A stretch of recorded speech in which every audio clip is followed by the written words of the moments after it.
Hey, good morning. Just joking around. Here we go. Here we go on a nice good morning garden live where we're going to try to answer some of your garden questions that you have and dip you into the world of garden glory. Turn that Garden of Whedon into the Garden of Eden. Make those blooms blossom in your garden and make you actually have more tomatoes this season or even in your indoor plants. Let's make them from going to the compost pile to surviving overall. Hey, for those that don't know me, my name is Frank Ferragini, aka Frankie Flowers of City TV's Breakfast Television, as well as City Line. My family has two garden centers located just out of Toronto, Ontario, one in Bradford and the other one in Barrie, Ontario. We're greenhouse growers. I'm a product of child labor. I've been working alongside plants pretty much all my life. Four-time best-selling garden author, and also I think I'm a 3 or 4-time recipient of Landscape Ontario's Garden Communicator Award. I'm passionate about plants and wild about weather. I come here each and every week on Sundays to answer some of your garden questions to get you guys all inspired about the world of gardening.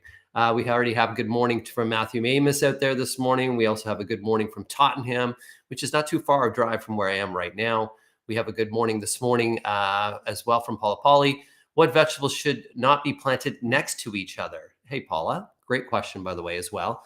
And that's how we do it here. We actually ask those questions. If I don't get to them all, the community here will help you also will help you answer those questions as they will put their own answers in. So if you think about what vegetables not plant close to each other, probably the first thing that comes to mind is vegetables that sound alike should never be planted together. Let's give you an example. Tomatoes and potatoes. They sound alike and they are alike. They both come from the deadly nightshade family. And because they both come from the same family of plants, if one was to get a disease, the other was to get a disease. If we plant them close together as well, what we'll also do is increase the chances of insects that both like potatoes and like tomatoes, like the deadly nightshade family, and will come and attack those. So those are two that we do not want to plant close to each other. Other vegetables that we don't want to plant close to each other are those that take up a lot of space.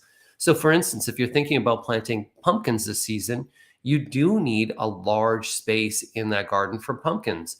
Some other squash type plants, we can actually vine them up and trellis them so that they won't take as much space down below. But spacing is key as well. So those are just a few for you.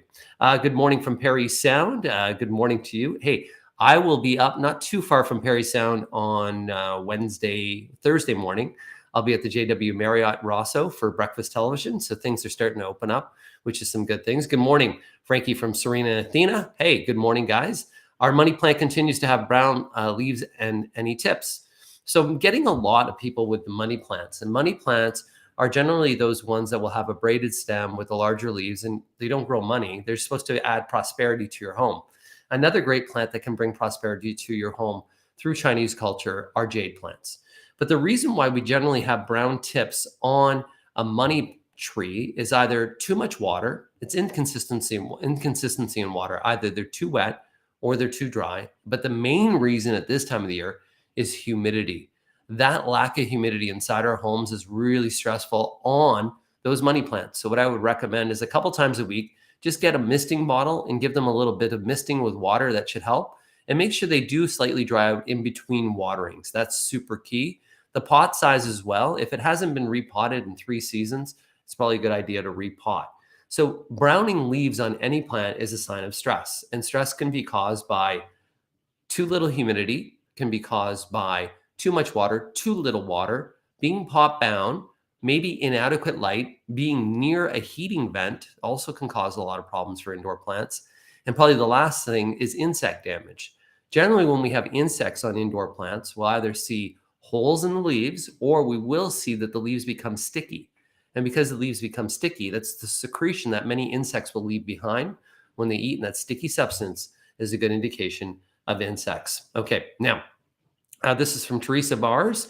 Good morning, Frankie from Perry Sounds. Any tips on growing sweet potatoes in grow bags? So this is kind of an interesting thing that you asked this question, because my mother's neighbor was asking about sweet potatoes. So I did a deep dive this year on sweet potatoes. And there are some cold hardy varieties of sweet potatoes. So first off, if you're thinking about growing a sweet potato, they do take a long duration of time. They don't like cold temperatures whatsoever. You have to make sure that you're hilling them up, because what you're trying to do is hill them up and almost prevent more top growth, so those tubers below will size up. Growing them in grow bags, probably not the best idea because you do have to continually hill them. So if you're even planting a potato, even a regular potato, in a recycling bin and or grow bag, you're basically planting them, and then you'll see the potato grows up, and then you'll put more soil down, and then the potato will grow up, and you put more soil in. That's like hilling in the garden, but even in the bag, you're hilling in the bag. That way it'll form more tubers and size those tubers up versus the top growth. But the key is, because of the shortness of days that we have, you're not planting those till a little bit later on, and make sure you get cold hardy variety sweet potatoes. That's the only way it's going to work. Here's another question here. Now that you're on money plants, why are mine yellowing? So Valerie, the same reason about yellowing. So yellowing can be, as I mentioned, often that yellowing is due to humidity and or inconsistent watering.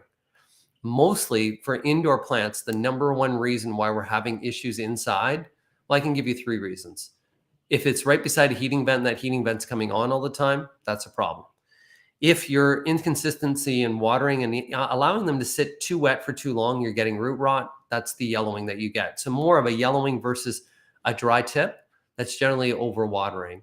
And then underwatering is where you're seeing that leaf drop, where almost you're seeing that leaf kind of move, not drop right off, but almost drop down. And then when you see that curl come back around this way, that's when they've been too dry overall. So those are some things that are there. So also getting here, Jen, have a wonderful vacation. I'm actually going on vacation March the 10th. So I'll be away March the 10th to March the 17th. I'm hoping to actually still do the show, this show here from my vacation destination as well. When should I wake up my cannas? This is from Helen. So if you really had the space inside your home and you have good light, you can actually start to plant some cannas now that we're heading our way into March. March is on Tuesday. You could also wait and hold off until the beginning of April because, if you really want them to be huge and large, you may want to start them in a larger container right now in potting soil indoors. As long as you have a southerly facing area, you have a good space, you have good adequate space, you can start them now. Cannas, you can even start dahlias. I'd be more comfortable starting them around the 15th of March to the end of March though. But if you're really excited, you can go for it. We got a good morning this morning from Susan Staples. Good morning as well, Susan. We also got a thank you there from Rick. Thanks for all the info. It's my pleasure. Actually, I actually love hopping on here and just kind of finding out what's going on in people's gardens, finding out also, hearing other tips and tricks that people have, because you can always learn. When it comes to plants, you can never know it all. You can know a lot, but each and every year there are new varieties, there are new insects, new problems, new weather patterns. So in the world of plants, you're always learning. Good morning. Just wondering why my hydrangea has stopped blooming. I tried pruning. I've tried not pruning, but only get foliage and no blooms. This is from Maria. So Maria, what I would say to you is, first off, we got to determine what type of hydrangea that is. If it's a macrophilia, it blooms on old wood. But many macrophilias, like endless summers, depending upon where you live, are kind of not as hardy of a plant for you. And if you've tried for 3 to 5 seasons, your hydrangea is only putting out foliage, and each and every year you're just getting foliage and no success, what we may want to recommend is removing that hydrangea and putting a better performing hydrangea in. What's an easier, better performing hydrangea? There are all the limelight hydrangeas, which are fantastic, incredible hydrangeas, which are fantastic, little lamb's ears, which is also a fantastic variety. Those varieties might be better suited for you. So even if you've tried for a few seasons and it's not working, let's say that, and this is a good rule for everybody out there, if you plant something and it dies, you can plant it one more time. But if you plant it one more time and it's a perennial indoor tree and shrub and it dies again, there's probably a better plant that we can select for that area, because it's always about the right plant for the right place. So often what we have to do is try to figure out which plants can survive those spaces and survival of the fittest. And if they don't work, then we have to change that option and find a plant that's disease, insect resistant, and actually give us longer bloom periods and work for us. We don't work for our plants. Our plants got to work for us. Here we go. Enjoy your trip. You need to go with Devo in April to LA, where you totally enjoy it. Rick. LA and Devo and me, I don't know if I can do that. I don't know if I think now I'm more like chillaxed. Devo would want to go to a pool party and I would want to go to a botanical garden. It's just the way it is. Or I want to go for a good meal and a hike. That to me is like a little activity in the morning, take in some nature, nice big meal, awesome. Go for a walk after and then go to bed. That's great. I like to dance too. In between, I'll dance a bit. But pool party, not my thing. Never happened before since last November. Christmas cactus is still blooming. So if you're keeping Peggy, this is great. And I'm happy that this Christmas cactus is still blooming for you. If you have a home that actually has a little bit cooler of a night and even stays a little bit cooler than really a house that's sitting at 25 degrees Celsius or anything that's between 20 to 25, then it'll go through its cycle a little faster. If you're continuing cleaning off those flowers as they spent, so on that Christmas cactus, that forest variety of cactus, you start to see those little blooms start to dry. If you're cleaning those off, you're promoting nice, healthy growth, and you can have a Christmas cacti that blooms for a long period of time. Controlling the water, controlling temperature, cleaning it, you're going to extend the bloom period.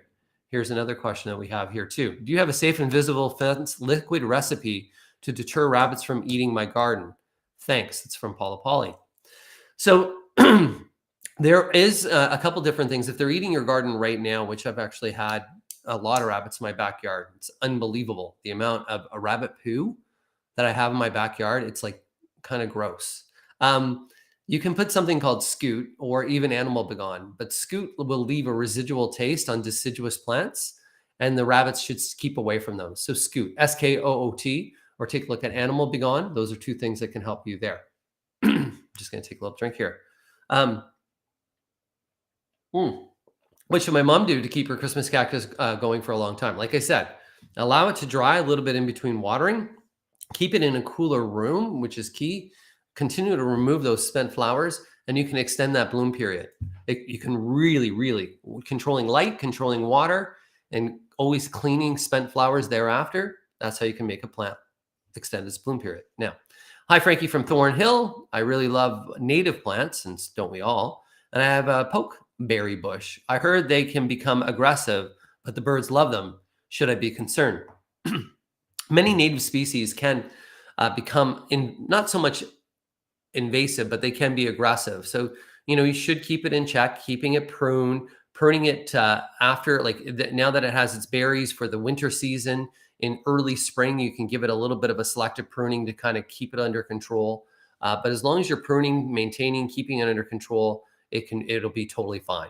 Many native species are fantastic, but they're so well suited for this environment that they can become the dominant player in your garden. So if you do have a garden that's a collection of other plants, sometimes we got to keep other plants a little bit in check. And that means sometimes just dividing them a little bit more frequently, pruning them a little bit more frequently so they don't take the light, they don't take the space of other plants in your garden. Good question, by the way. Hi, Frankie. I got an Alocasia, black and velvet, last month. Alocasia, also known as elephant ears, beautiful plant, nice big leaves. The leaves are drying out and turning brown at the edges and yellowing through the rest of the leaves. So you got it last month. So first off, the reason why it could be causing a little sign of stress is because it has been put into a new environment. It was probably in a greenhouse previously. That greenhouse and Alocasia do like high humidity levels. So misting can be of great benefit, or adding a humidifier to your room. It probably adjusted itself to the light levels. Alocasia don't need to be right up near a window. They actually just need to be in a room that does have natural light, but don't need to be directly in front of a window. And never during the winter months should those leaves and or foliage be touching the light. If you can send me a picture, Brooke, you can send me a picture to Frankie with an IE. That's Frankie with an IE at frankieflowers.com. I'd like to take a little look at the yellowing and the brown edges, the tip burn. Tip burn's usually showing light adjustments and probably lack of humidity. Okay, here we got a reply. And this is what I love about the community of people that we have on this live broadcast, is that our community will answer questions that I don't get to. And you can see replying. Maybe should have answered that already. How do I replant? Oh, this is a question. How do I replant my orchids? I have two of them, literally grew long stems. And I think what appeared is a new orchid. They have lots of those old orchid roots coming out. Those old orchid roots are actually air roots. And the air roots are actually beneficial. So the air roots generally don't need to be a concern. But repotting your beautiful orchid should be done if the plant itself is starting to look weak and starting to look tired. When you're replanting, you need to be using, number one, an orchid soil. That's going to be a bark-based orchid soil, because orchids grow in their native trees. They grow in trees in their native areas. And generally, they need to be potted into an orchid pot. That orchid pot is usually a pot that has open slips for airflow to go through. Repotting is quite easy. And then I'm just going to type something in here, how to repot, and see what their thing is. American. I really like the American Orchid Association's Orchid Society's webpage. It's really a great webpage overall, and it actually has a lot of really good information that's there. So I'm just going to show you guys here. We're going to go here, and we're going to go here, and I'm just going to go to Chrome tab, and you can just go here. So you're going to go to the American. So if you take a look, it's the aos.org. And you can just see all the information that they'll have here that'll help you go through to repot. So this one here is all about orchids, orchid awaiting judges, but there's a whole bunch of information here too on orchid care. It really does a deep dive and really great information that's there as well that can very much benefit you and help you out as well. So there you go. Boom. Okay, last year, here's another question. Last year, planted potatoes, built a box that was almost 3 feet tall, but the plants grew above it with very short period of time. Any suggestions? So it's always about, as they grow the height, you're adding more soil. So you're going to be planting those potatoes in your box, and you're going to be planting them so that the soil is just about 6 inches above those potatoes that you're doing. And you're cutting those potatoes up because generally they're seed potatoes. You're making sure they have a few eyes on each one of those little sections that you're planting. As that potato grows, you're adding more soil. As it grows, you're adding more soil. As it grows, you're adding more soil. Will it continue to grow? Yes. Will it become above the box? But in order for you to get those yields, you need to continually layer and then at the same time provide adequate moisture. Last year, because it was hot and sunny, that plant's always, because it is a box as well, whereas if it's hilled, it actually has good light on all sides, but because it's being in a box, that plant's always going to try to grow up and try to reach for the light.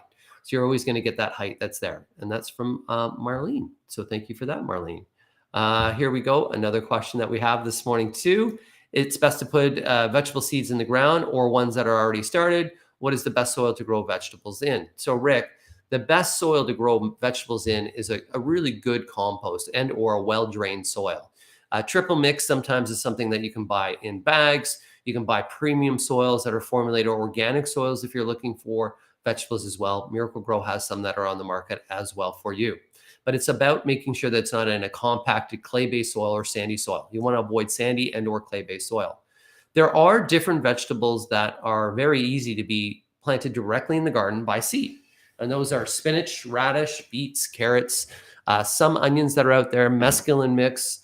Those are all different ones that are really easy direct sown by seed. You can even do direct sow beans. You can do direct sow cucumbers. You can direct sow zucchinis. Tomatoes, peppers, those, even eggplants, even cauliflower, broccoli, those are all ones that if you're starting out for a new time, a new season, kale, those are ones that I would probably start by transplants.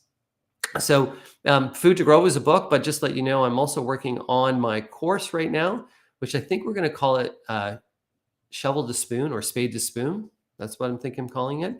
And that's going to be an online garden course about growing vegetables in small spaces. So we'll be showing you how to grow a really nice, bountiful with high yield vegetables in small space in garden troughs and containers.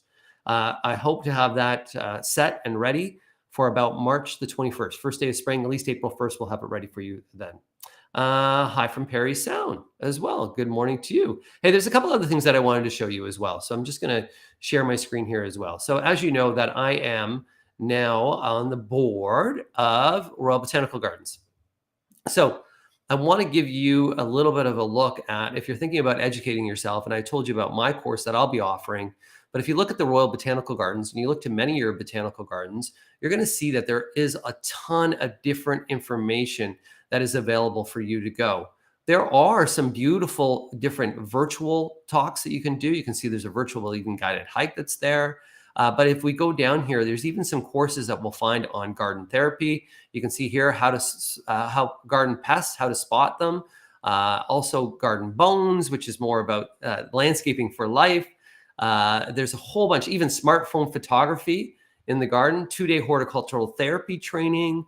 So there's so much information that if you're thinking about learning more about the garden or becoming a little bit more in tune with how you can make a better garden, or even just even how to meditate in the garden itself. What I like about the Royal Botanical Gardens is it's, RBG is relax, breathe, and grow. That's how I look at it overall. But there's so much information out there that can continue to help you as well. So just think about that when it comes to, if you're looking for more to do, if you're feeling that you're trapped inside your home and it's feeling so cold that it's snowing outdoors and maybe you're not traveling this year, if you want to kind of dive into the garden, you can do that through many different garden courses that are out there. Here we go. We've got another question here from Heather. I have a boxwood that has been in my garden for 20 years. Never trimmed, but this year it really needs a haircut. It's 5 feet high and 8 feet long. How much do I trim without killing it? My sparrows and neighbors and cat will never forgive me if you kill it. So generally what we're doing with any type of plant that's out there, generally there's the rule of 1/3. So no more than 1/3 is what you should be pruning it. And with this guy here, I would just be doing a shaping of it. It depends on how much you want to restrict its height and growth, but it's really great to see a picture of this first off to see, but it's no more than 1/3. We're going to be wanting to do this in June. June's a really good time to be pruning that boxwood because it's not going to have any colder temperature. We can prune it, get another nice flusher growth that's out there, and you can then shape and prune as well. If you're looking to make it boxed off, meaning that you're looking for it to be a really nice topping, sometimes what you'll do is you'll put a string line in, and that string line is where you'll prune to that string line, and that'll actually help you shape as well. The key to not harming that boxwood when you're pruning, the greatest key to not harming that boxwood is to ensure that whatever tool you're using, either your shears and or even if you have a nice power pruner that you have, make sure they're sharp. Really key to make sure they're sharp, because the sharpness of those blades will create sharp cuts on the boxwood that will heal faster and actually prevent anything bad from happening to it as well, and will help it out overall. So there you go. Here's another question that we have as well. So this is from Rick. Rick's got lots of questions today. Last year I noticed mine and other neighbors' cucumbers did not grow well. What would be the reasoning for that? So last year what we had on cucumbers was a lot of powdery mildew and even blight. Well, really what that is, an overcrowded garden can cause that, but also just based upon weather, hot, humid conditions where we have moisture sitting on a plant for a long period of time. It's pretty normal that cucumbers will get a powdery mildew and or a blight a little bit later on in the season. But this year that came a little bit earlier, and that did infect the cucumbers. If the cucumbers were rotting, sometimes that can be inadequate watering, but also cucumbers can get a form of blossom end rot as well. So sometimes improving some calcium to the soil can help them out. But often, in order to reduce the amount of powdery mildew, you can even be pruning and pinching back some of the leaves on the cucumber to allow some more airflow to come through, and spacing out in the garden is key as well. So there we go.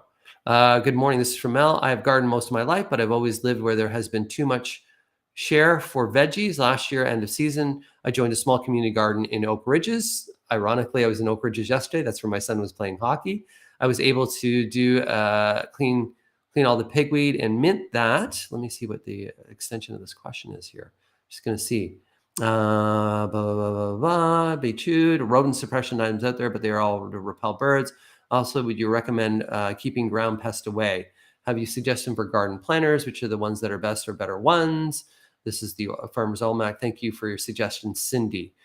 So there's a bunch of questions that are in there. First off, when you're repelling different things that are in your garden, a lot of the times when we're thinking about repelling even a ground pest and or things like rabbits or deer, we got to think about what they don't like to see, what they don't like to hear, what they don't like to touch, what they don't like to taste. As soon as we figure out some things to make the garden not so attractive to them, they will go to other areas to eat.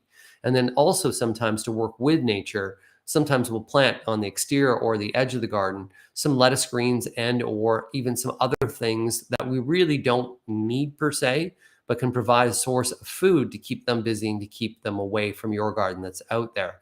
Garden planners, there are several garden planners that are out there, but before you plan your garden, the question you got to ask yourself is, what do you want to grow this year? And really you want to dive into which are the best vegetables that can give you the highest yields that you're going to use the most. Say, for instance, that you're thinking about growing corn. Corn is a plant that is easily and readily available, and during the summer months is generally a really not expensive thing for us to buy, at least here in the province of Southern Ontario, in the section of Southern Ontario.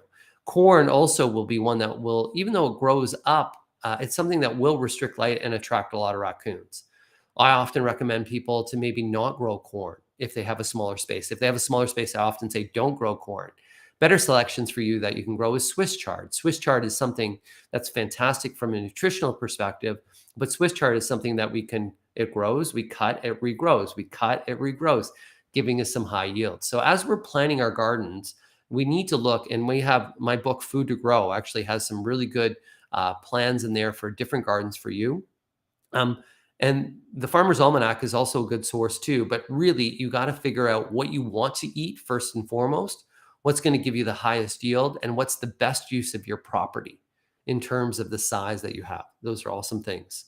Here we go as well. Hey, Frank, I would love to see Mark Cullen on your show sometime. Matthew Amos, I can make that happen. Mark's actually a really good friend. Mark was in the UK last week. I'm supposed to meet Mark and our other good friend from Landscape Ontario, Tony DiGiovanni. We're supposed to do dinner, but then everything got locked down. But now things are open up again. So I'm going to do dinner first with Mark, and then we'll figure out a time to bring him on here, because he is somebody who also inspires other Canadians out there to get growing, to get out there and to get gardening. Reply, my cukes were also terrible last year. I assumed it was too hot. We're east of Peterborough. Not the heat. Cucumbers actually enjoy the heat. It's more the humidity and the lack of air circulation in the garden that will cause that issue that will out there. Cucumbers are from the squash family. Squash family needs heat. And sometimes, a lot of the times, even your cucumbers will do better if you plant them in June, even the middle of June versus earlier in the season. If you plant them too early, you will have some problems that are out there. Hi, Frankie. I have 7 sun trees that is now in the second year. It looks like it has died. I took a risk and cut it back drastically. It worked. Now, though, the middle section is populated with dead branches. Should cut back right now and allow it. Yes, you should. Any dead sections of any plant, you want to remove those, because that's actually going to put more energy back to the plant. And eventually what you'll have is that plant will fill in that space overall. This is a question that we have here as well. How can I get my Slivia to bloom? That needs to go into a dormancy period. For it to rebloom, it needs to go back into a dormancy period. So even if you just go on Google and type in Slivia to rebloom, you'll see that it'll put your suggestions where you're going to reduce some watering. You're actually going to stress the plant out. By stressing it out, that puts it into a dormancy period. That'll actually set the new blooms and allow it to bloom into that beautiful, usually it's kind of like an orangey red color, which is great.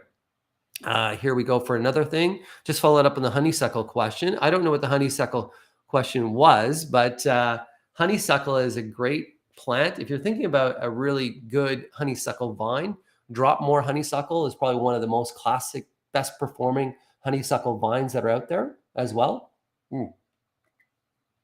So I don't know what the question was, but it's great. Carol Jones is saying that Cullen Gardens was a great place to go, and indeed it was. Mark still has some of the artifacts from Cullen Gardens as well to grow there as well. So there was something else that I wanted to show you guys today.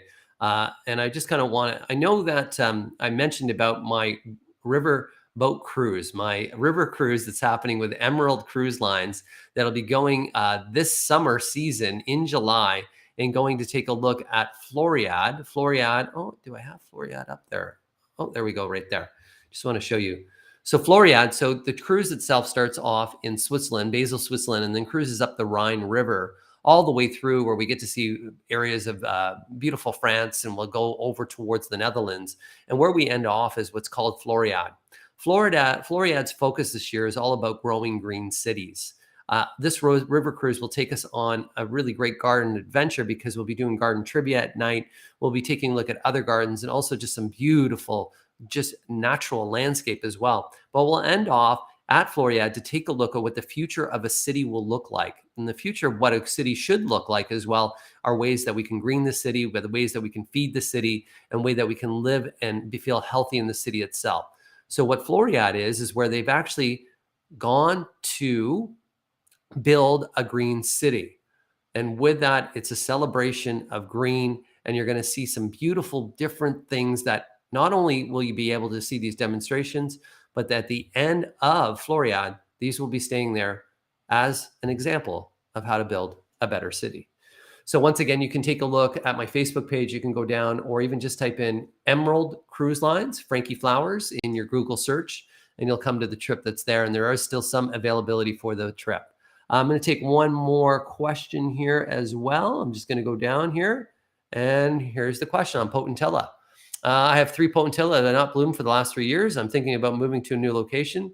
When is the best time to do that? The Potentilla need a full sun location. Beautiful flowering shrub, but they really do love a lot of afternoon sun. Best time to move those guys would be as soon as we get out of ground frost. As soon as you start to see little leaves start to emerge on some of the plants that are outdoors. So we start to see the crack of leaves on some of our deciduous trees, and we start to see things start to grow. That's the time that you can move that Potentilla or those Potentilla. Use a transplant fertilizer, like a quick start fertilizer.